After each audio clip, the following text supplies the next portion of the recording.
ika-siyamnaput-apat na kabanata. O Panginoon, Ikaw na Diyos na kinauukulan ng panghihiganti.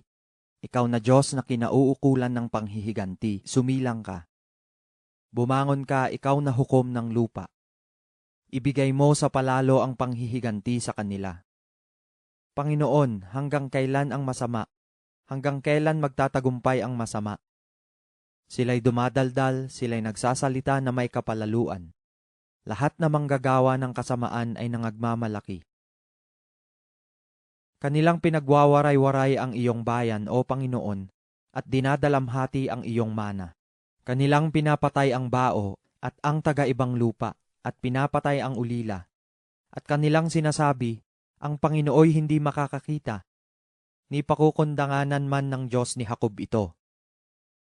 Gunitain ninyo, ninyong mga hangal sa gitna ng bayan, at ninyong mga mangmang, kailan tayo magiging pantas?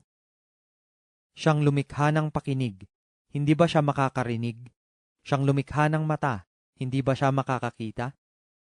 Siyang nagpaparusa sa mga bansa, hindi ba siya sasaway? Sa makatuwid bagay siyang nagtuturo sa tao ng kaalaman? Nalalaman ng Panginoon ang mga pag-iisip ng tao, na sila'y pawang walang kabuluhan. Mapalad ang tao na iyong pinarurusahan, O Panginoon, at tinuturuan mo sa iyong kautusan, upang iyong mabigyan ng kapahingahan sa mga kaarawan ng kasakunaan, hanggang sa mahukay ang hukay na ukol sa masama. Sapagkat hindi itatakwil ng Panginoon ang kanyang bayan, ni pababayaan man niya ang kanyang mana. Sapagkat kahatulan ay babalik sa katuwiran, at susundan ng lahat na matuwid sa puso.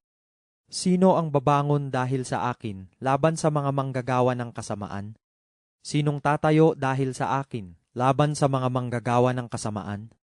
Kundi ang Panginoon ay naging aking katulong, ang kaluluwa ko'y tumahang madali sana sa katahimikan.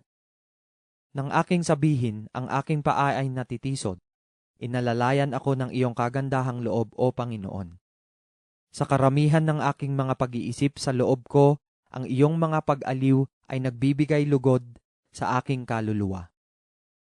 Makikisama ba sa iyo ang luklukan ng kasamaan na nag-aanyo ng pag-api sa pamamagitan ng palatuntunan?